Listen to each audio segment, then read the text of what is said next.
Hello everyone, nutritional scientist Liam McCauley here again. In this video I have for you today, I want to cover the topic of sugar alcohols and artificial sweeteners. It's quite a divisive subject where everyone seems to debate. No one seems to ever agree on the safety of these sweeteners, and no one really agrees on what dangers are involved. I sort of just want to take a neutral approach, analyze some of this literature with you guys, and just come to our own sort of conclusions.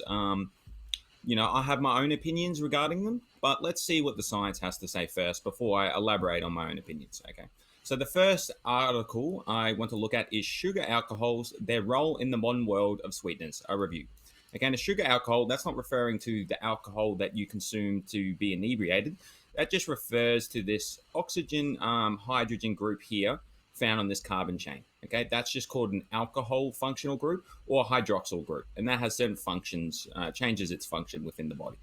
Okay, and these are quite common. Sugar alcohols are found in toothpaste, a lot of food products. You'll find them in a lot of sugar-free beverages. Okay, so epidemic. Let's just read the abstract first here. So, epidemic obesity and diabetes encourage the changes in population lifestyle and consumers' food product awareness. That's most certainly happened.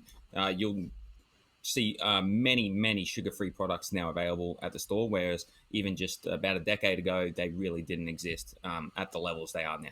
Pretty much every aisle will have some sort of sugar-free substituted food. Okay, so food industry has responded to people's demand. All right, a bit of poor grammar here from this article. Let's just hope they put all their money into the research and they just didn't have enough for a Grammarly subscription. We'll give them a chance. Okay, let's read on. So food industry has responded to people's demand by producing a number of energy-reduced products with sugar alcohols as sweeteners. Like I say, used as sweeteners. Yeah. These compounds are usually produced by catalytic hydrogenation of carbohydrates. That's fancy jargon for it breaks down and adds hydrogen to carbohydrates. But they can be also found in nature in fruits, vegetables, or mushrooms. Yeah, so you can find them naturally. They're not as synthetic per se as the other sweeteners that we'll talk about later, as well as in human organism. Okay, yeah, you can through fermentation processes you can produce sugar alcohols in your body. Okay, due to their properties, sugar alcohols are widely used in food, beverage, confectionery, and pharmaceutical industries throughout the world. Yeah, to add sweetness, some also have effect on like dental hygiene. Xylitol is known for that. They are found use as bulk sweeteners that promote dental health and exert prebiotic effect. Prebiotic just means it helps to feed the bacteria of your gastrointestinal tract. Okay. They are added to foods as alternative sweeteners, what might be helpful in the control of calories intake. Another strange grammar mistake. Okay. Consumption of low-calorie foods by the worldwide population has dramatically increased. Yes, certainly. As well as health concerns associated with the consequences of high intakes of sweeteners. Yeah. So this review deals with the role of commonly used sugar alcohols such as erythritol, isomalt, lactitol, maltitol, mannitol, sorbitol, and xylitol as sugar substitutes in the food industry. Okay, in food industry apparently. Okay, so as you'll notice here, a lot of these sugar alcohols end in ol. Ol is just a suffix which literally refers to alcohol. Okay, so if you see any products with these sort of ol ending words, just assume it's more than likely a sugar alcohol. Okay, I just want to go to the conclusion here because reading through all this, scientific jargon wouldn't really do anyone any favors. It would probably just confuse us all. It probably confused me, to be fair. Okay, so in this conclusion, due to increasing epidemic of obesity and diabetes, it is important to educate consumers to make reasonable and healthy food choices. I hope that's what I do in my videos. Let me know. Consumption of added sugars has risen dramatically over the past few decades and has negatively contributed to human health. There's no doubt about that. Okay, so we've been increasing sugar intake substantially the last few decades, and now we're looking for the substitute. But could the substitute maybe be even worse? Let's find out. So foods rich in added sugar contribute mainly extra calories to diet, usually without nutritional value. Yeah, you're adding all these calories, but you're not really getting any vitamins, minerals, antioxidants, anything of that nature. Unfortunately, people crave sweetness. Yes, many do. Many have a sweet tooth. And thus, sugar substitutes have drawn attention of consumers as well as producers and dietitians. However, human body response is not identical when we compare artificial sweetness with those of natural origin, especially sugar alcohols that are characterized with many attractive properties, not only to producers but also to consumers. As these compounds are new, there is a need for education as products containing polyols are a rapidly growing category of nutraceuticals and functional food. And polyols is just referring, poly is just a prefix which means many, and alters alcohol. So these sugar substitutes that contain lots of alcohol groups. Okay. And basically, yeah, it's saying we need more education. There needs to be more literature, more analysis. There's no true conclusion made about their, sort of health status, whether they affect your health. Therefore, there is a constant need for studies regarding sugar alcohol's metabolism and physiological effects on human bodies. Okay, we need more literature, unfortunately, guys. I know that's probably not the conclusion you wanted. You probably want something clear, but the reality is we don't really know. So now that we've taken a look at the sugar alcohols, let's take a look at what the literature has to say regarding the artificial sweeteners. Let's first start off with this article here. Artificial sweeteners as a sugar substitute, are they really safe? Just take a look at this abstract here. So non-nutritive sweeteners, NNS. So when I use the acronym NNS from now on, I'm referring to these sweeteners. Okay, have become an important part of everyday life and are increasingly used nowadays in a variety of dietary and medicinal products. Yeah, they're in everything. Your sugar-free Coke, your Pepsi Maxes, all those sugar-free beverages, a lot of sugar-free foods contain these non-nutritive sweeteners, NNS. Okay. They provide fewer calories, no doubt about that. They most certainly do contain fewer calories. The science is clear on that. And far more intense sweetness than sugar-containing products. Yeah, sometimes in orders of magnitude, like up to 1,000 times sweeter. So much, much sweeter than sugar. And are used by a plethora of population subsets for varying objectives. 6 of these agents, aspartame, which is very common, saccharin, sucralose, neotame, C-sulfan K, and stevia, have previously received a genuinely recognized as safe status from the United States Food and Drug Administration. Genuinely recognized as safe, okay? So they're relatively safe. There's a lot of foods that you're allowed to consume that are technically safe that debate over how safe they are. Okay, and 2 more, swingle fruit extract and advertame, have been added in recent years to this ever-growing list. Yeah, they're constantly adding new sweeteners as the chemists are able to come up with these new compounds, and they're tested and they're shown to be relatively safe, as it says. They are added. Okay, so they are claimed to promote weight loss. It's debatable, and deemed safe for consumption by diabetics. However, there is inconclusive evidence to support many of their use, and some recent studies even hint that these early established benefits regarding NNS use might not be true. Okay, so like I said, there's ongoing debate. There's lack of properly designed randomized control studies, which are the gold standard for analyzing these things, to assess their efficacy in different populations. Whereas observational studies often remain confounded due to, and confounding refers to, bias is sort of introduced, okay, due to reverse causality and often yield opposite findings. Pregnant and lactating women, children, diabetics, migraine, and epilepsy patients represent the susceptible population to the adverse effects of NNS containing products and should use these products with utmost caution. Okay, so if you're pregnant, lactating, a female, lactating, well, goes without saying, children, diabetics, migraine, epilepsy patients, you really should probably err on the side of caution and not consume these products, in my opinion, and in this article's opinion. The overall use of NNS remains controversial. There's no doubt about that. It's probably one of the biggest controversies in the nutritional community. There's millions of videos on it. And consumers should be amply informed about the potential risks of using them based on current evidence-based dietary guidelines. Let's just go to the conclusion. Once again, we don't want to look at all this fancy jargon. Okay, NNSs are ubiquitous, and ubiquitous just means they're found everywhere, and found in a variety of products around us. Their use has been controversial and riddled with many concerns regarding their safety. No doubt about it. They are used by obese and lean, diabetics and non-diabetics, adults and children alike, and extensive marketing and increased health awareness have led to their widespread use.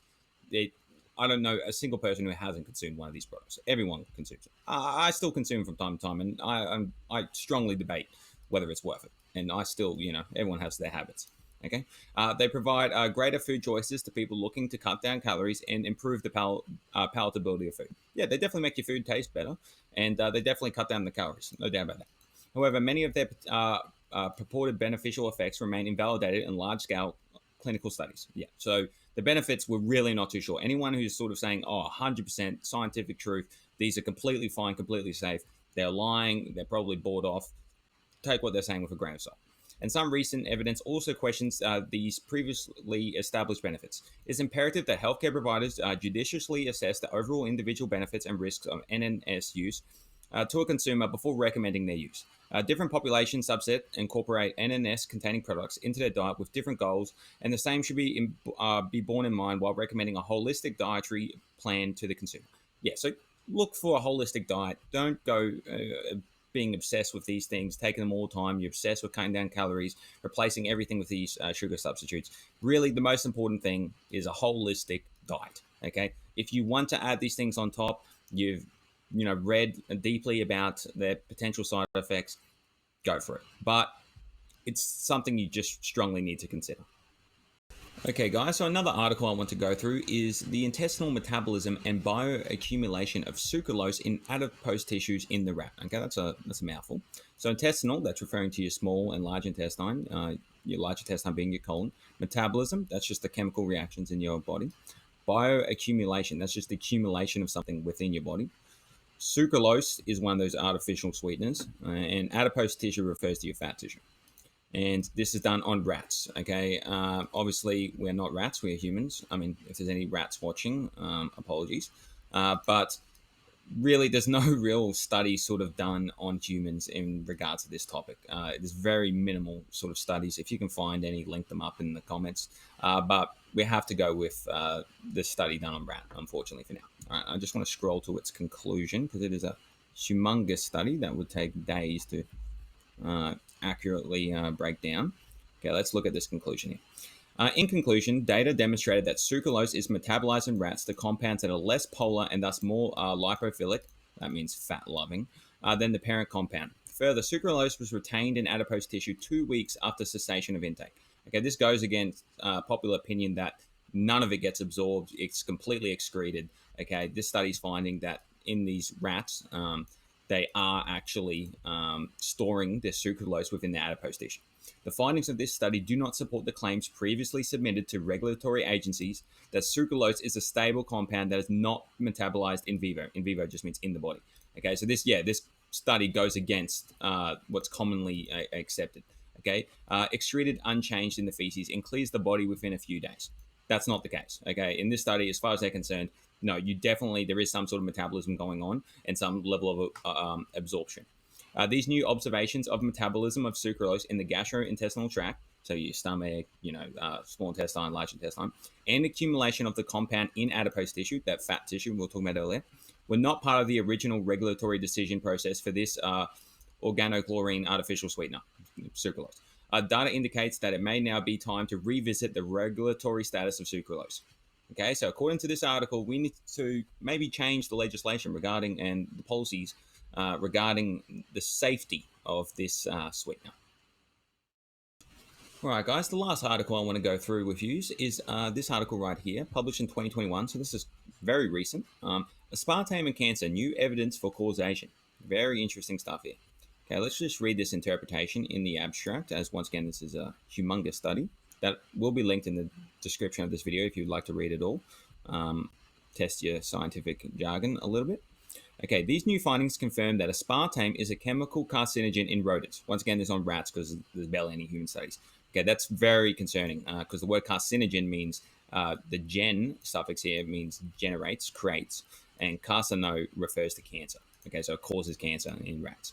They confirmed the very worrisome finding that prenatal exposure to aspartame increases cancer risk in rodent offspring. So prenatal, that means before birth. Okay, so being exposed to aspartame before birth is very concerning. They validate the conclusions of the original RI studies. Okay, these findings are of great importance for public health. In light of them, we encourage all national and international public health agencies to urgently re-examine their assessment of aspartame's health risks. That's a massive statement. Okay, especially the risks of prenatal and early postnatal exposure. So exposure just after birth. Okay, so this article, these scientists have come to the conclusion that we really need to start questioning whether this should be allowed to be consumed, and whether it should be more strongly regulated. Maybe levels decreased. Even if you still allow it, let's maybe reduce the levels that are found in food. We call upon food agencies to reassess acceptable daily intake levels for aspartame. Okay, like they're saying, they're not saying we need to completely remove it, but we might need to drastically reduce the levels. Okay, we note that an advisory group for the International Agency for Research on Cancer has recommended high priority reevaluation of aspartame's carcinogenicity to humans. Okay, its ability to create cancer once again. This is very concerning stuff. I don't, want to scare you guys or anything. I don't think you're going to drink one sugar-free Coke and you're going to get cancer in the next week. Might probably never get cancer, to be honest with you. But these are just things to consider. It's just things to consider before you have one of these beverages. Like I said, I still have one every now and then, but it's just we need to start being more informed about what's in our food and what's in our beverages. That's basically all for this video, guys. I hope you really enjoyed it, and please feel free to like, share, subscribe, and leave any sort of criticism, or if you come in agreement with some of the things I said in this video, just let us know in the comment section. I'd really appreciate it. Just before I let you go, I do just want to let you know, if you come to our website, which will be linked in the description, and you sign in using an email, you can sign in using Google, and you come to nutritional plans here, we're offering, honestly, an incredible deal. Bang for your buck wise, I guarantee you will not find a better deal out there, period. Full stop. Okay, so right now, because we're a new website, we're a new business, we're offering incredible deal. So meal plan, $99, 7-day custom meal plan, completely personalized. Okay, we will calculate your basal metabolic rate, your estimated energy requirement, and do a full meal plan for $99. Honestly, it should be charging $500. It's a very generous deal. Okay, fitness plan, $99 for an 8-week custom workout program. Incredible value. Okay, gold package here, $179. You get the 7-day custom meal plan and the 8-week custom workout plan. And for Zoom consultations with myself, $60 for a 20-minute Zoom consultation. Also, all of this comes with 1 year of email correspondence. So you contact me about anything. You're asking about a supplement, a product. You need to know something while you're at the grocery store. You contact me, I will respond, and I will give you a bit of my knowledge, and hopefully that'll be of use to you. Okay, guys, so just had to let you know about this incredible deal, and you enjoy the rest of your day. Thank you.